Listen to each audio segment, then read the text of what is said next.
আজকের গল্প হঠাৎ একদিন। অনেক পথ পেরিয়ে, শহরের পর শহর ছাড়িয়ে, আঁকাবাঁকা পথের পর পথ পার হয়ে, পাহাড় চূড়োয় উঠে আবার নিচে নেমে অবশেষে পৌঁছে গেলাম অপূর্ব সুন্দর এক লেকের ধারে।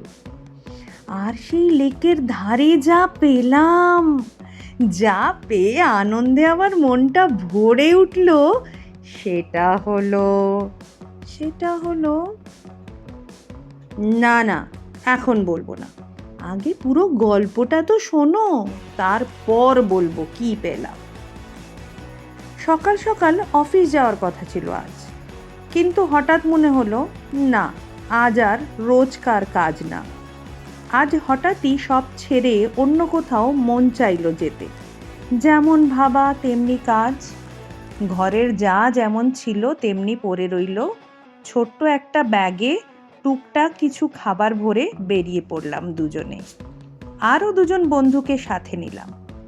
ছোটবেলা স্কুল পালানো স্মৃতি রোমন্থন করতে করতে আজ 4 জনে ঘর ছেড়ে বেরিয়ে পড়লাম অজানার উদ্দেশ্যে। আমাদের শহরটার চারিদিক পাহাড় দিয়ে ঘেরা, আর আছে অনেক ছোট বড় লেক। তেমনই একটা লেক দেখব বলে বেরিয়ে পড়েছি আজ। শহরে সবসময় গাড়ির এত ভিড় থাকে, যেন মনে হয় সবাই বুঝি বেরিয়ে পড়েছে ঘর ছেড়ে, অথবা ঘরে ফেরার জন্যেই রাস্তায়। আমার মন বসে না শহরে। শহর ছেড়ে ফাঁকা রাস্তায় আসার পরে 4 জনেই মশগুল হয়ে গেলাম নানা রকম গল্পে। পাশে পাশে প্রকৃতির রং বদলাতে বদলাতে চলেছে। কখনো চাষের জমি, কখনো জলাভূমি, কখনো ঘন জঙ্গল, মধ্যে মধ্যে ছোট বড় বাড়ি। রাস্তার ধারে ধারে কখনো কখনো বয়ে চলেছে জলের ধারা, কখনো সরু, কখনো চওড়া। ক্রমশ চওড়া হতে হতে কখন যেন একটা বিশাল লেক হয়ে গেল। লেক দেখেই গাড়ি থেকে নামলাম 4 জনে। একটু এগিয়ে গিয়ে দেখি লেকের ধারে ছোট বড় অনেক দোকান। কোনোটায় ভেলপুরি, কোনোটায় মশলা মুড়ি, কোনোটায় চাট, পাকোড়া, ভুট্টা সব সাজিয়ে নিয়ে বসেছে। আর গাছের ছায়ায় জলের ধারে সুন্দর রং বেরঙের মাদুর চাটাই বিছিয়ে দিয়েছে বসার জন্য। 4 বন্ধুতে সেখানে বসে জমিয়ে মশলা মুড়ি খেতে খেতে আবার যেন ছোটবেলায় ফিরে গেলাম আজ। এটা কিন্তু আমাদের ডেস্টিনেশন নয়, চলো চলো এবার উঠে পড়া যাক বলে একরকম জোর করেই আমরা আবার উঠে পড়লাম। এই ড্যাম পেরিয়ে, পাহাড় পেরিয়ে, অন্য এক পাহাড়ে অনেক বাঁক, অনেক পথ পেরিয়ে অবশেষে আরেক লেক, যেখানে যাব বলে বেরিয়েছিলাম।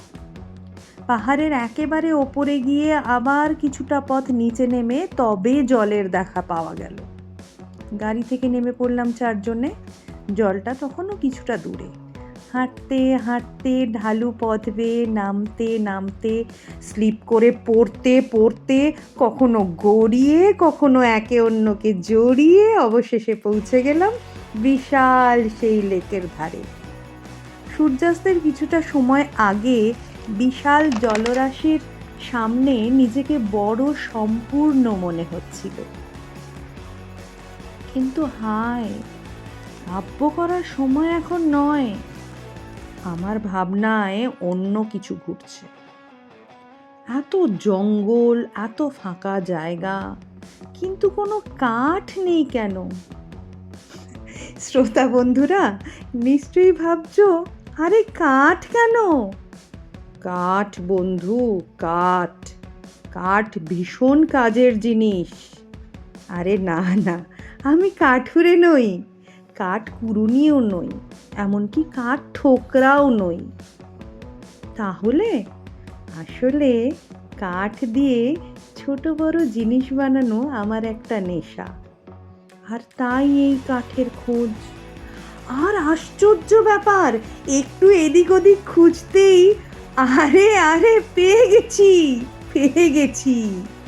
অনেক পথ পেরিয়ে, শহরের পর শহর ছাড়িয়ে, আঁকাবাঁকা পথের পর পথ পার হয়ে পাহাড় চূড়ে উঠে আবার নিচে নেমে অপূর্ব এক লেকের ধারে কুড়িয়ে পেলাম এক টুকরো কাঠ, আমার বড় সাধের এক টুকরো কাঠ। হাট মাঠ ঘাট পেরিয়ে আমার ঘরে এলো সেই কাঠ। পুনশ্চ কাঠ নিয়ে বাড়ি গিয়েই কাজে লেগে পড়েছি। কি বানালাম পরে বলবো।